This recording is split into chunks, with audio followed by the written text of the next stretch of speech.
Hello students, चलो start करते हैं exercise 10B class 8 Selina publication concise mathematics. देखो यहाँ पे जो करना है ना, ये जो है इनवर्सली प्रोपोर्शनल का एक्सरसाइज है। तो ये एक्सरसाइज में जैसे कि प्रोपोर्शनल में हम लोग क्या कर रहे थे, बस डिवीजन करके कांस्टेंट होना है। मतलब जैसे कि x1 by x2 that is equals to x2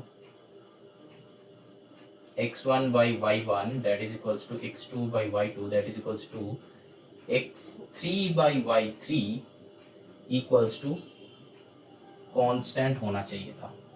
ठीक है, तो तब जाके ये हम लोग क्या कह सकते हैं कि ये प्रोपोर्शनल है। मतलब क्या, डायरेक्टली प्रोपोर्शनल।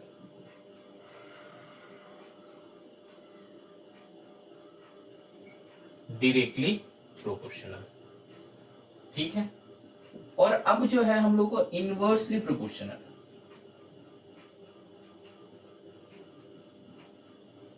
इनवर्सली प्रोपोर्शनल करना है। तो हम लोग यहाँ पे क्या करेंगे ना, x1 into y1 that is equals to x2 into y2 that is equals to x3 into y3 अगर कांस्टेंट हुआ, इक्वल्स टू अगर कांस्टेंट हुआ, तो हम लोग कहेंगे कि ये x and y are in inversely proportional।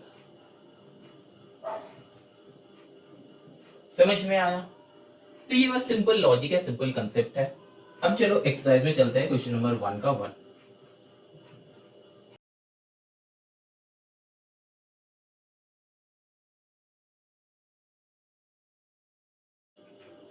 तो देखो एक और है, हम दिखाएंगे बाद में। तो पहले चलो ये दोनों का कर लेते हैं। ये x है, ये y है, तो हम लोग ये सोच सकते हैं कि ये x1 ये y1। तो अब दोनों को मल्टीप्लाई करो तो क्या हो जाएगा। देखो 4 इंटू 6 क्या होता है 24। यहाँ पे 3 इंटू 8 करो तो क्या होता है 24। 12 इंटू 2 24 और क्या 24 1 into 24 that is equals to 24। तो सारा ही सेम आ रहा है। तो मतलब we can say that x and y are in inversely proportional। ठीक है, समझ में आया? यहाँ पे चाहो तो तुम लिख सकते हो कि x1 into y1 that is equals to this. मतलब अगर तुम चाहो तो x1 इंटू y1, अच्छा दूसरा इंक से लिख रहे हैं, x1 इंटू y1, यहाँ पे x2 into y2 that is equals to x3 into y3 that is equals to x4 into y4 that is. ये चाहो तो तुम लिख सकते हो, नहीं चाहो तो तुमको नहीं लिखना है। ठीक है, तुम्हारे ऊपर। अच्छा अब देखो सिंपल ये सम के लिए भी ना वही सेम लॉजिक, मल्टीप्लाई करना है 30 इंटू 60।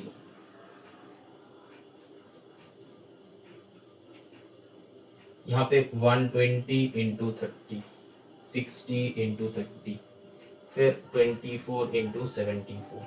तो ये सारे चेक करना है कि सेम है कि गलत। तो देखो यहाँ पे अगर मल्टीप्लाई करोगे तो यहाँ पे क्या हो जाएगा 6 3 6 जा 18 तो 1800। यहाँ पे क्या हो जाएगा 12 3 जा 36। तो ये तो अलग हो गया। तो मतलब ये इनवर्सली प्रोपोर्शनल में नहीं होगा, लेकिन तुमको सबको दिखाना है। यहाँ पे भी 1800 होगा, तो यहाँ पे क्या होगा तुम लोग निकाल लेना मल्टीप्लाई करके।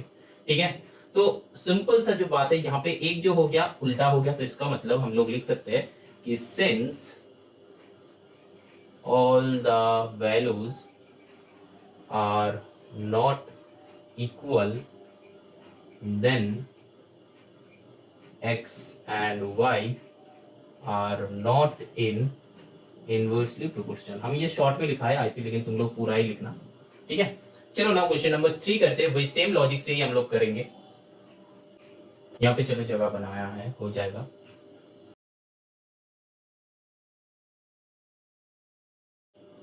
तो ये देखो 1 पार्ट 3 है, सेम लॉजिक 10 इंटू 90 करेंगे, फिर यहाँ पे 30 इंटू 30 करेंगे, यहाँ पे 60 इंटू 20 करेंगे, यहाँ पे 10 इंटू 90 करेंगे।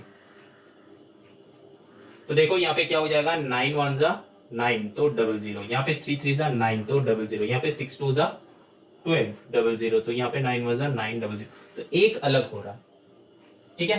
तो मतलब मेरा क्या होगा, यही वाला लॉजिक यहाँ पे लिख देना, ठीक है, कि since all the values are not equal, then x and y are not in inversely proportional, ठीक है। तो हो गया, समझ में आया। अब चलो now moving on to the question number 2। अब देखो क्वेश्चन नंबर 2 में क्या है, हमको ना वैल्यू फाइंड करना है, ठीक है।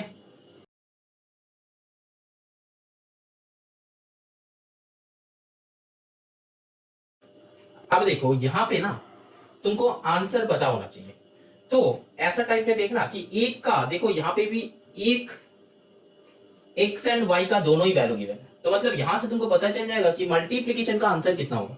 अगर सारे यहाँ पे अननोन होता ना, तो हमको मल्टीप्लीकेशन करके कितना होगा वो वैल्यू याद नहीं होता, मतलब वो वैल्यू हमको नहीं आ जाता। लेकिन यहाँ पे जो है एक का दोनों का ही वैल्यू गिवन है, मतलब x1 y1 गिवन है, यहाँ पे x2 y2 गिवन है, तो इसका मतलब यहाँ से हमको वो मल्टीप्लीकेशन कितना होगा वो पता चल जाएगा। तो उससे क्या होगा, फिर हम क्या बना देंगे, इक्वेशन बना के सॉल्व कर लेंगे। देखो कैसे, तो यहाँ पे चलो क्या होता है, पहले होता है मेरा 4 4 16, तो मेरा आंसर होना चाहिए 16। तो देखो 8 into L that is equals to 16 होना चाहिए, है ना, 8 into L that is equals to 16 होना चाहिए, फिर 2 into M that is equals to 16 होना चाहिए, 32 into N that is equals to भी 16 होना चाहिए। तो ये होना चाहिए ना, लेकिन देखो ये तीनों ना क्या बन गया है, देखो ये तीनों देखो एक इक्वेशन जैसा बन गया है कि नहीं। तो 8 इंटू एल इक्वल्स टू 16, तो यहां से हम लोग लिख सकते हैं कि और एल इक्वल्स टू 8 को इधर लाओ, तो क्या हो जाएगा 16/8 दैट इज इक्वल्स टू 2, तो और एल इक्वल्स टू 2। समझ में आया, देखो यहाँ पे अगर 2 बैठेगा तो 8 2 16। क्यों ऐसा करना है, क्योंकि देखो क्वेश्चन में ऊपर में देखो लिखा हुआ है कि x and y are in inversely proportional. देखो क्वेश्चन में लिखा हुआ है कि x and y vary inversely, then find the values of l m n। ये दो इनवर्सली मतलब ये x and y inversely variable है, ठीक है। तो इस वाले सम में भी देखो ये भी एक इक्वेशन हो गया, तो और देखो m इक्वल्स टू क्या हो जाएगा 16/2, है ना, 16/2, और फिर डायरेक्टली यहां से तुम 2 से 16 को कट कर सकते हो, 16/2, तो और m इक्वल्स टू 8 होगा कि नहीं होगा। अब देखो 8 2 16 आ रहा है, समझ में आया। अब देखो थर्ड वन को देखो, ये जो है यहां से हम 32 16 से पूरा ही पूरा कट कर दे रहे हैं, यहाँ पे 2 कर दे रहे हैं, तो फिर यहाँ पे क्या हो जाएगा, और अगर तुम डायरेक्टली कट करना चाहते हो तो यहाँ पे क्या हो जाएगा 2n इक्वल्स टू 1 हो जाएगा, यहाँ पे कुछ नहीं है मतलब क्या है 1 है, ठीक है। तो मतलब 2n इक्वल्स टू 1, तो और n इक्वल्स टू 1/2 और n इक्वल्स टू 0.5, ये भी कर सकते हैं हम लोग, क्योंकि 32 से 0.5 मल्टीप्लाई करोगे तो 16 आएगा। देखो 32 इंटू 0.5 मतलब क्या है 32 इंटू 5/10, ठीक है। अब मतलब कैंसिल करो, 5 से करो, 2 से करो 16, आया आंसर, समझ में आया।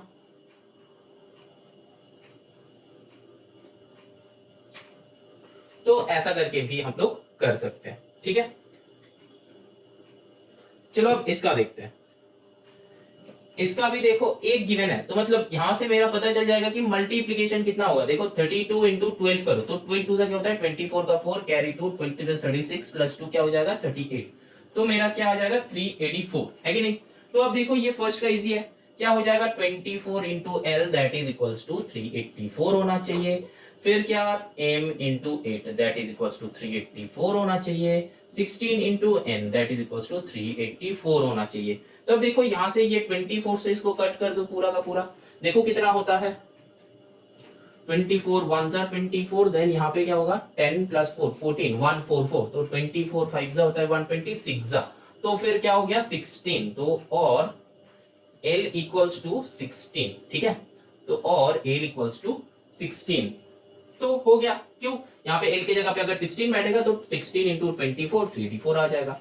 और फिर यहाँ पे क्या होगा, यहाँ पे भी देखो ये 8 से इसको काट करो डायरेक्टली, तो क्योंकि ये तो इक्वेशन है हम तो सॉल्व कर ही सकते हैं ऐसे, है ना। 8 से करो क्या होगा, 8 4 जा, फिर 8, तो फिर और m इक्वल्स टू 48, और यहाँ पे 16 से पूरा का पूरा कट करो तो क्या हो जाएगा 2 4, तो और n इक्वल्स टू 24, ठीक है। तो ये एक आंसर आया, ये एक आंसर आया, ये एक आंसर आया, यहाँ पे क्या, ये एक आंसर आया, ये एक आंसर आया, ये एक आंसर आया। समझ में आया, क्योंकि एल एम एन का वैल्यू मिल गया मेरा, यहाँ पे भी एल एम एन का वैल्यू मिल गया। बस कुछ नहीं है, डिफरेंस कुछ नहीं है, सिर्फ प्रोपोर्शनल जब कहेगा तब हमको डिवाइड करके कांस्टेंट लाना है, और जब इनवर्सली प्रोपोर्शनल कहेगा तो हम लोग क्या बस मल्टीप्लाई करेंगे, ठीक है। Logic clear. Now moving on to the question number 3। ये जो है वर्ड प्रॉब्लम्स यहाँ से स्टार्ट होता है। चलो करते हैं, चलो क्वेश्चन नंबर 3 करते हैं। देखो बताया कि 36 man can do piece of work in 7 days, how many men will do the same work in 42 days. तो हम क्या कहा था, ऐसा टाइप का सम इनवर्सली हो या फिर डायरेक्ट हो तो हम क्या करते हैं, एरो मेथड लगाते हैं, ठीक है। तो एरो मेथड में ये वाला क्वेश्चन सॉल्व कैसे होगा, देखो ये एक मेथड है, तो हम यहाँ पे जितना सारा मेथड यूज करेंगे ना, तो अपना अपना स्कूल का टीचर को एक बार वो वाला मेथड दिखा के चेक कर लेना, ठीक है। क्योंकि बहुत सारे स्कूल है और ये क्लास 7-8 है, 7-8 में क्या होता है, ये क्लास 10 और 12 नहीं है कि जैसे कि हम जो मेथड बताएंगे वो मेथड में तुमको फुल मार्क्स मिलेगा, ठीक है। वैसा नहीं है, क्योंकि ये क्लास 7-8 है, और 7 एंड 8 में जो है पूरा का पूरा स्कूल का जो टीचर होता है, मैथ्स जो टीचर होता है वही सब है। ये देखो एक सम का ना बहुत सारे सॉल्यूशंस होता है, 100 मेथड्स होता है, ठीक है, लेकिन एक ही मेथड हम फॉलो करेंगे जिससे मेरा 100 सम्स बन जाएगा। तो वैसा एक तो मेथड हम चूज किया है जिससे मेरा बहुत सारा टॉपिक एक साथ कवर अप हो जाएगा, जैसे यूनिटरी मेथड कवर अप हो जाएगा, ये कवर अप हो जाएगा, इनवर्सली नॉन इनवर्सली। तो अलग अलग टाइप का मेथड सीखना नहीं है, एक ही मेथड को फॉलो करना। उससे क्या होता है, बहुत सारे सम्स हो जाता है, और एक हम लोग का दिमाग जो है बहुत एक मेथड को बहुत सारे सम्स के लिए हम लोग रेडी कर सकते हैं, ठीक है। हम क्या बोले थे, हमको जो आंसर चाहिए तो उसको यहाँ पे रखना है, क्या बॉटम राइट में रखना है। तो देखो यहाँ पे हमको मेन चाहिए, तो मेन को राइट साइड रखो पहला बात, और डेज को लेफ्ट साइड में रखो, ठीक। अब देखो डेज कितना होता है, 36 मेन कितना दिन में काम करता है, 7 डेज, ठीक है। अब जो है 42 डेज में कितना लोग चाहिए, ठीक है, तो वो क्वेश्चन मार्क है। तुमको करना कैसे है, देखो यहाँ पे तुमको लिखना है कि डेज एंड मेन, और फिर तुमको यहाँ पे लिखना है कि क्या प्रोपोर्शनलिटी क्या बन रहा है, डायरेक्ट प्रोपोर्शनल है कि इनवर्सली प्रोपोर्शनल है। तो देखो डेज जो है, डेज और मेन में यहाँ पे ये नहीं चेक करना है कि 7 से 42 हो रहा है कि 36 से कितना हो रहा है, ये नहीं चेक करना, चेक करना है क्वांटिटी से।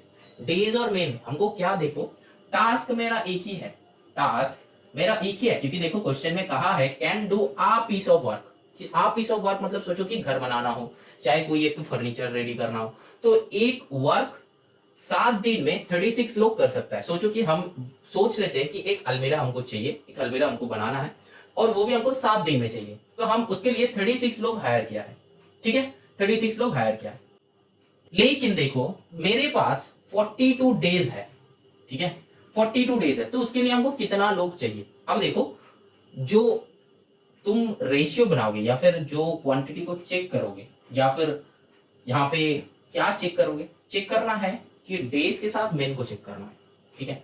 डेज अगर बढ़ेगा तो मेन घटेगा, ठीक है। तो यहाँ पे एरोस कैसे देना है, ये वाले एरोस हमेशा नीचे ही रखना, ये वाले एरोस को ऊपर करना, ठीक है। जैसे कि हम लोग क्या देखे थे, जब डायरेक्ट होता है तब ये दो एरोस ऐसे होता है, लेकिन जब इनडायरेक्ट होगा ये एरो फिक्स होगा, ठीक है। बस ये राइट साइड वाला एरो चेंज होगा, क्योंकि मेरा आंसर जो है वो राइट एंड में ही है, तो हम चेंज किसको करेंगे, इसको चेंज करेंगे, ठीक है। और अगर तुमको इसके वजह तुम इसको फिक्स करके इसको भी उल्टा करोगे तो भी चलेगा, लेकिन हम लोगों को क्या करना है, एक ही मेथड को सीखना है, एक ही मेथड को फॉलो करना है, ठीक है। तो इसीलिए हम ये वाले मेथड चूज करते हैं, ठीक है। अब देखो एक काम करने में जितना ज्यादा दिन है हम उतना कम लोग लगाएंगे, ज्यादा दिन बहुत कम मतलब ज्यादा लोग बहुत कम दिन में एक काम को खत्म कर देगा, है कि नहीं। तो इनवर्सली प्रोपोर्शनल हो रहा है, और हमेशा एक बात ध्यान में रखना, डेज और मेन का हमेशा इनवर्सली प्रोपोर्शनल होता है, ठीक है। चाहो तो तुम वो क्लास 7 का यूनिटरी मेथड देख लो, चेक कर लो, वहां पे हम बहुत सारे सम्स ऐसे एरो मेथड में बनाए, बस थोड़ा सा फर्स्ट फॉरवर्ड करके देख लो एक बार, देखने से तुमको बेसिक आइडिया हो जाएगा कि एक्चुअली करना क्या है। ये तो क्लास 8 का है तो उतना डिटेलिंग में हम नहीं बता रहे, ताकि ऑलरेडी हम 7 में बता चुके हैं, तो वहां पे जाके थोड़ा सा चेक कर लो, थोड़ा सा फर्स्ट फॉरवर्ड करके कुछ सिलेक्टिव सम्स देख लो, तो हमको लगता है कि तुमको क्लियर हो जाएगा। फिर यहाँ पे आके सम्स बनाना, ठीक है। और वो वाले वीडियो अगर तुम देखोगे तो सम्स तुम खुद से ही बना सकते हो, ठीक है। अब यहाँ पे क्या होगा, डेज और मेन, तो यहाँ पे क्या है देखो, मोर डेज लेस मेन, बस यही लाइन लिखना है। सो इनवर्सली प्रोपोर्शनल, ठीक है, ये लाइन लिखना है। अब क्या लिखना है, यहां पे क्वेश्चन मार्क हम लिखा था, लेकिन इसको कुछ लेना है। सोचो कि हम x लिए हैं, तो इसको भी डिनोट कर देना है कि लेट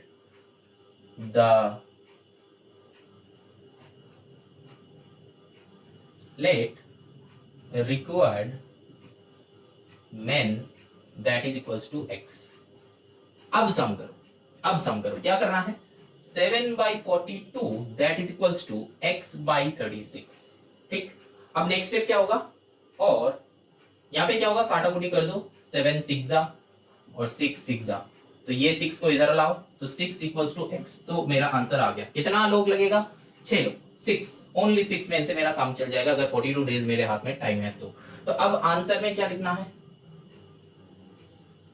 आंसर क्या लिखना है, रिक्वायर्ड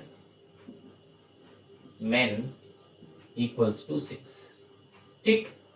और फिर तुम क्या लिख सकते हो, रिक्वायर्ड मेन इक्वल्स टू 6, और क्या लिख सकते हो, जैसे क्वेश्चन में लिखा हुआ है कि how many men will do the same work in 42 days, तो तुम वैसे लिख सकते हो कि 6 main will do the same work in 42 days, ठीक है। ऐसे भी तुम आंसर लिख सकते हो, तो उसमें कोई दिक्कत नहीं होगा, ठीक है। चलो move on to the next question, that is question number 4। यहाँ पे तुमको एक्चुअली करना क्या है, सम पढ़ के 2 कीवर्ड्स निकालना है, ठीक है। एक्चुअली तुमको करना क्या है, सम पढ़ के 2 कीवर्ड्स निकालना है, और 2 कीवर्ड्स को ऐसे लिखना है कि जिसका आंसर चाहिए वो राइट साइड में होगा। पहला मोटिव मेरा क्या होगा, जिसका आंसर चाहिए वो राइट साइड में होगा, ठीक है। देखो हम सम्स कैसे करेंगे, हमको फॉलो कर लो। देखो क्या बताया कि 12 pipes all of the same size fill the in tank 42 minutes, how long it will take, मतलब क्या तुमको कितना टाइम लगेगा वो चाहिए, है ना, कितना टाइम लगेगा। तो फिर तुम्हारा आंसर क्या होगा, तो टाइम लिख लो राइट साइड में, और फिर लेफ्ट में क्या गिवन है, देखो पाइप, ठीक है, तो पाइप्स। तो इसको और भी थोड़ा सा तुम इंप्रूव कर सकते हो, कैसे, नंबर ऑफ पाइप्स लिख के, ठीक है, नंबर ऑफ पाइप्स तुम लिख सकते हो। और यहाँ पे जो टाइम लिखे हो ना, ये टाइम को ब्रैकेट में यूनिट्स लिखना है कि किस में है, मिनट में है कि आवर्स में है कि किस में है, ठीक है। तो यहाँ पे भी लिख लो कि मिनट में है, ठीक है। टाइम जो है मिनट में गिवन है, देखो 42 मिनट्स गिवन है कि नहीं। अब जो है देखो, अब लिखना है कि 12 पाइप्स कितना मिनट में फिल कर सकता है, 42 मिनट्स में, है कि नहीं। 12 पाइप्स 42 मिनट्स में फिल कर सकते हैं, तो 21 पाइप्स को कितना टाइम लगेगा। समझ में आया हम कैसे बनाया, ठीक, अच्छे से समझ में आ जाएगा, और भी अच्छे से समझ में आएगा धीरे धीरे जब हम पूरा सम सॉल्व करेंगे, ठीक। अब देखो ये कुछ नहीं है, टिक मार्क दिया था। अब देखो यहाँ पे क्या करना है, सिंपल लॉजिक, ज्यादा पाइप होगा तो कम टाइम में भर देगा। सोचो कि एक जगह है, तुमको फिल करना है, टैंक फिल करना है, तो जितना ज्यादा पाइप हम लगा देंगे उतना जल्दी वो टैंक भर जाएगा। तो यहाँ पे पाइप को, तो मतलब क्या हो रहा है, मेरा कंसेप्ट क्या हो रहा है, इनवर्सली प्रोपोर्शनल, तो ये एरो फिक्स, ये एरो को ऊपर, ठीक है। अब देखो नेक्स्ट एक्सरसाइज जब करेंगे ना, वहां पे मिक्सअप सम्स है, तो वहां पे और भी पता चलेगा, यहाँ से थोड़ा सा कंसेप्ट समझ लो, तो 10C में मिक्सअप सम्स है, तो और भी पता चलेगा कि हमको एक्चुअली देखना क्या है, कुछ नहीं देखना है, बस ये दोनों का रिलेशन देखना है कि एक को बढ़ाने से दूसरा इंक्रीज हो रहा है कि डिक्रीज, यही चेक करना है हमको। पाइप अगर ज्यादा होगा तो टाइम बढ़ेगा कि घटेगा, टाइम घटेगा, मतलब क्या, ये बढ़ेगा तो ये ऑटोमेटिकली घटेगा, ठीक है। तो मतलब क्या, इनवर्सली प्रोपोर्शनल, तो इनवर्सली प्रोपोर्शनल में हमको क्या करना है, इसको फिक्स कर दो, लेफ्ट में जो रहेगा उसको फिक्स कर दो और इसका उल्टा कर दो। तो अब जो है यहाँ पे भी यही वाला लॉजिक लिखना है कि जैसे कि मोर पाइप लेस टाइम, सो इनवर्सली प्रोपोर्शनल, और यहाँ पे इसको कुछ देना है, सोचो कि हम y लिया, तुम किसी लेटर्स को भी ले सकते हो, कोई बुरा नहीं मानेगा, तो फिर यहाँ पे कर लो let required time that is equals to y। अब सम सॉल्व करो, क्या करना है, 12/21 that is equals to y/42, ठीक है। तो यहाँ पे 21 2 सा 42 होता है, तो और इसको मल्टीप्लाई कर दो, तो 24 that is equals to y, ठीक है। मतलब क्या लेगा, 24 मिनट्स लेगा, क्योंकि मेरा यूनिट किस में है, मिनट में है। तो फिर आंसर क्या हो जाएगा, required time that is equals to 24 minute. ठीक, तो यही हो जाएगा आंसर। समझ में आया? हम नंबर 5 से ये सब कुछ नहीं लिखेंगे, बस सिर्फ सम्स करेंगे। ठीक है, तो आई होप ये पूरा प्रोसीड्यूर ये है। ठीक है, मतलब एग्जाम में भी तुमको ऐसे ही लिखना है, लेकिन हम हर सम में इतना कुछ नहीं लिखेंगे, बस हम एक दो सम में दिखा दिया है कि तुमको कैसे लिखना है, क्या करना है। ठीक है, अब चलो हम दिखाते हैं कि कैसे सम सॉल्व होगा। ठीक है, उसमें ये 2-3 लाइन तो तुमको ऐड कर पाओगे। ठीक है कि नहीं? उतना तो आ ही जाएगा। चलो सॉल्व करते हैं क्वेश्चन नंबर 5। देखो ये क्वेश्चन नंबर 5 में जो है ना, बहुत इंपॉर्टेंट सम है, बहुत इंपॉर्टेंट सम है। देखो क्वेश्चन क्या बताया है, 150 men had provisions for 45 days, after 10 days 25 men left हो गया। ठीक है, तो how long would the food last at the same rate, मतलब सेम खाना ही खाना है तो कितना दिन बचेगा। तो यहाँ पे तुमको कीवर्ड्स निकालना बहुत इजीली तुम निकाल सकते हो। क्या? एक मेन एक डेज। अब नेक्स्ट आता है कि कौन सा राइट में बैठेगा, तो आंसर कौन सा चाहिए? डेज का चाहिए, तो डेज राइट में बैठेगा, तो डेज को यहाँ पे पुट कर दो। ठीक, अब मेन को ऑटोमेटिकली इधर पुट होगा तो पुट कर दो। अब देखो यहाँ पे क्या करना है, 150 मेन था, इन लोगों का खाना लिखा है 45 डेज। अब देखो यहाँ पे लॉजिक है, अब देखो यहाँ पे आफ्टर 10 डेज 25 मेन लेफ्ट, मतलब क्या? यहाँ पे ही कंसेप्ट समझना है, ध्यान से समझना, कंसेंट्रेट करो। 150 मेन 45 डेज में काम, मतलब 150 मेन 45 डेज वो खाना खा रहा है। नेक्स्ट लिखा हुआ है कि आफ्टर 10 डेज, मतलब 10 दिन तक ये लोग खाना खाया है, खाना खा लिया है, हो गया खाना खा लिया है, तो कितना दिन? 10 दिन, तो -10 करो। समझ में आया? यहाँ पे -10 करो, तो 150 मेन 45 डेज का खाना खा सकता है और 10 दिन तक वो लोग खाना खा लिया है, तो 45 - 10 करो, कितना होता है? 35 डेज होता है कि नहीं होता है? अब देखो अब कितना लोग बचेगा, मतलब आफ्टर 10 डेज का काम यहाँ पे खत्म, आफ्टर 10 डेज का काम यहाँ पे खत्म। अब क्या है देखो, 25 मेन लेफ्ट, तो था कितना मेरा? 150 लोग था, उसमें से 25 लोग चला गया, तो कितना लोग बचा? 125। कितना दिन खाएगा? समझ में आया? कितना दिन खाएगा? तो एक्चुअली मेरा रिलेशन किस किस का हो गया? 150 का, 125 का, 35 और ये क्वेश्चन मार्क। ये वह ध्यान से देखो, ये और ये रिलेशन इन चारों का बनेगा। ठीक है, यहाँ पे जो लिखेंगे ना इक्वल्स टू करके, ये 4 लिखेंगे। अब देखो सम करते हैं, तो देखो मेन और डेज का क्या होता है? इनवर्सली प्रोपोर्शनल होता है, हम बताया था।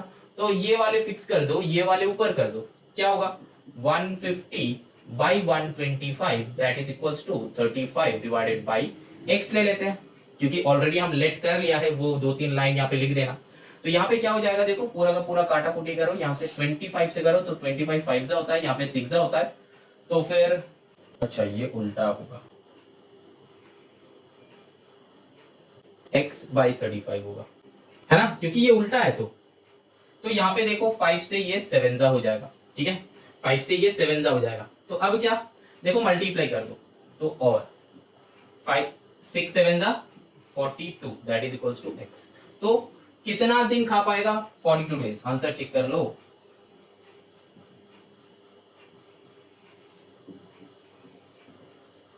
कितना दिन? 42 डेज। चेक हुआ? अब सम में आ जाओ, समझ लो। देखो ऐसा टाइप का सम ही एग्जाम में आता है। ठीक है, ये एग्जामिनर के लिए जो लोग क्वेश्चन करते हैं उन लोगों के लिए ये जो क्वेश्चन है दिल्ली का लड्डू है, इजीली फटक से पकड़ लेता है। तो अब देखो यहाँ पे 150 men had provisions for 45 days, तो 45 डेज का खाना था। पहले 150% मतलब 150 men 45 डेज का खाना खा सकता है कि नहीं? 45 डेज का खाना खा सकता है। अब देखो आफ्टर 10 डेज, तो 10 डेज तक तो ये 150 लोग खाना खाया है कि नहीं?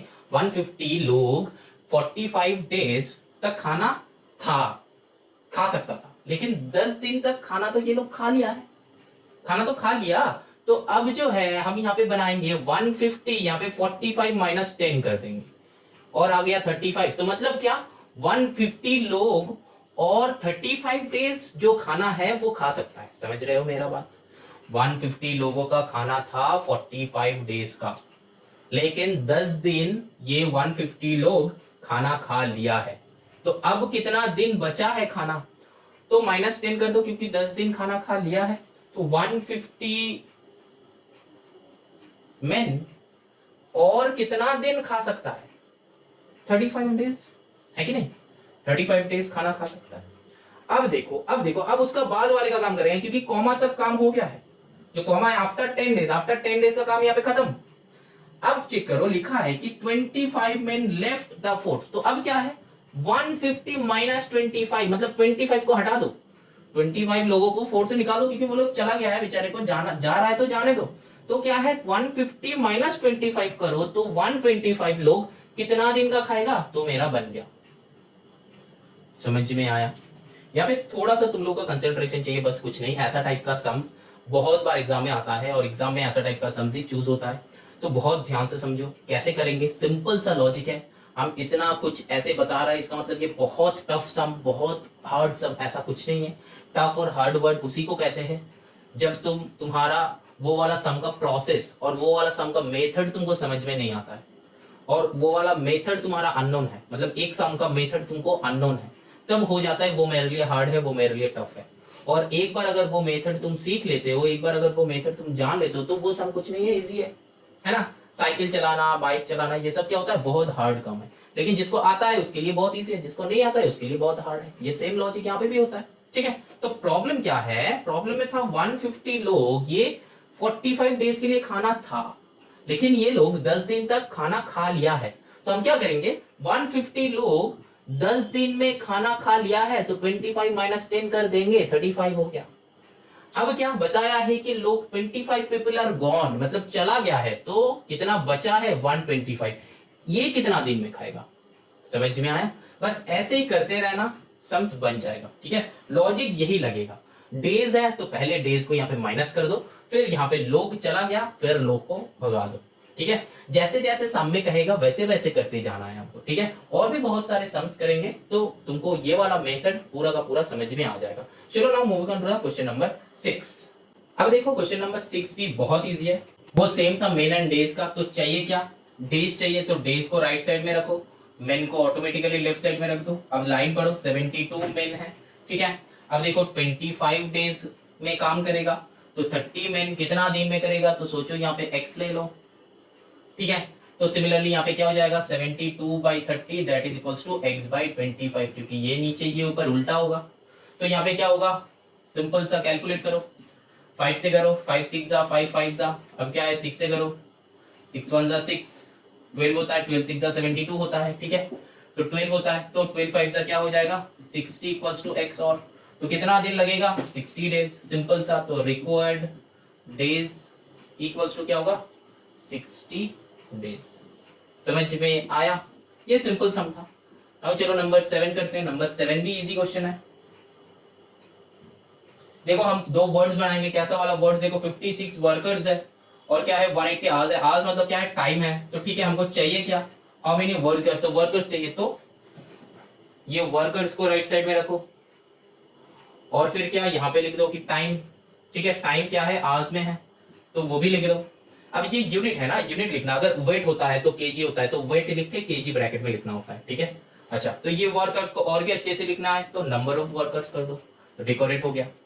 अब चलो क्या है, देखो 56 वर्कर्स कितना दिन काम करता है, 180 आवर्स काम करता है। तो 70 आवर्स में, तो 70 आवर्स में वो कितना लोग काम करेगा, तो यहाँ पे क्वेश्चन मार्क दे दो, इसका वैल्यू x ले लो। अब क्या है, टाइम और वर्कर्स, तो वो क्या हुआ, मेन और डेज की तरह ही होगा। वर्कर्स क्या है, मेन, टाइम क्या है, एक्चुअली डेज ही होता है कि नहीं। तो सिमिलरली ये दोनों में क्या इनवर्सली प्रोपोर्शनल होता है, तो वो 3 लाइन जो था वो लिख देना कि मोर टाइम लेस वर्कर्स, ठीक है। So inversely proportional. उसके बाद let the number of workers equals to x, तो फिर यहाँ पे क्या होगा 180/70 that is equals to x/56। अब क्या है 14 से करो, 14 5 जा 14, 4 जा, अब यहाँ पे 5 से कर दो, 5 3 जा होता है, 5 6 जा होता है, तो 36 इंटू 4 करो, तो 36 इंटू 4 करोगे तो क्या हो जाएगा, और x इक्वल्स टू 144 वर्कर्स, तो required workers equals to 144। Answer आया, समझ में आया। चलो now moving on to the question number 8। अब चलो क्वेश्चन नंबर 8 करते हैं। देखो ये भी इजी है कि 6 आवर्स मतलब वो टाइम हो गया और कितना डिस्टेंस जाएगा। अच्छा, तो 50 किलोमीटर पर, तो सिंपल सा यहाँ पे लॉजिक है, हमको चाहिए क्या, टाइम चाहिए, तो फिर यहाँ पे टाइम लिख दो। टाइम इन किस में है, देख लो आवर्स में है, अब एक बात क्लियर कर लो, ये दोनों ही ना आज में रहना चाहिए अगर टाइम लेफ्ट में होता तो, और डिस्टेंस यूनिट सेम होना चाहिए दोनों का, अगर सेम नहीं है तो चेंज करना होगा। सोचो कि डिस्टेंस यहाँ पे जो दो होगा, 1 किलोमीटर में 1 मीटर में, तो तुमको you have to convert it to the same unit, फिर काम होता है, डिफरेंट यूनिट में काम नहीं होता है। ठीक है, तो डिस्टेंस किसमें है देखो, दोनों ही, यहाँ पे भी किलोमीटर पर आवर, वहां पे भी किलोमीटर पर आवर, तो सेम ही है। यहाँ पे जो है ये आवर्स है, यहाँ पे क्या होगा, ये किलोमीटर में होगा। डिस्टेंस जो है किलोमीटर में, टाइम जो है आवर्स में होगा। तो डिस्टेंस कितना है देखो, 50 किलोमीटर। अच्छा इधर नहीं होगा,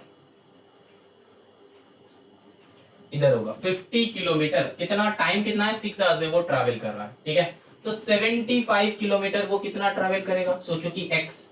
ठीक है, तब देखो ये डिस्टेंस और टाइम मतलब क्या, जितना ज्यादा टाइम होगा उतना ज्यादा डिस्टेंस होगा कि कम। ये डिस्टेंस ना लिख के ना स्पीड कर दो। ठीक है, डिस्टेंस तो ये एक्चुअली है नहीं, स्पीड है, तो ये स्पीड कर दो। स्पीड क्या है, ये किलोमीटर पर आवर में है। ठीक है, तो अब देखो जितना ज्यादा स्पीड उतना कम टाइम लगेगा, है कि नहीं, जितना ज्यादा स्पीड उतना कम टाइम, और जितना ज्यादा टाइम लगेगा मतलब स्पीड उतना ही कम है। ठीक है, मतलब ज्यादा स्पीड कम टाइम, तो इनवर्सली प्रोपोर्शनल हो गया। तो फिर यहाँ पे क्या होगा, स्पीड जो है किलोमीटर पर आवर में है और टाइम जो है आवर्स में है, तो हम यहाँ पे अब कर दो वही 3 लाइन लिख देना बीच में। ठीक है, वही लिखना है, that is equals to x/6। ठीक है, अब यहाँ पे काटा कुटी करो तो आंसर क्या होता है, 25 से करो, यहाँ पे 2 होता है, यहाँ पे 3 से करो 2, तो x इक्वल्स टू क्या होता है, 4 इक्वल्स टू x, मतलब ये 2 को इधर मल्टीप्लाई कर दो तो नीचे है तो ऊपर ही आएगा, सिंपल लॉजिक। तो x इक्वल्स टू 4, और फिर क्या हो जाएगा, required time that is equals to 4, किसमें होगा, that is required time that is equals to 4 hours है, तो फिर यहाँ पे क्या हो जाएगा 4 आवर्स। ठीक है, चलो ये हो जाएगा answer. Exercise end. Now moving on to the next exercise that is 10C।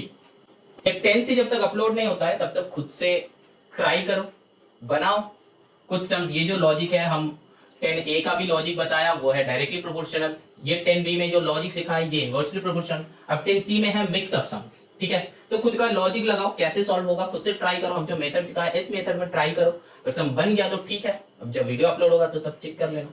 With in a few days video upload हो जाएगा जल्दी से। ठीक है, चलो बाय।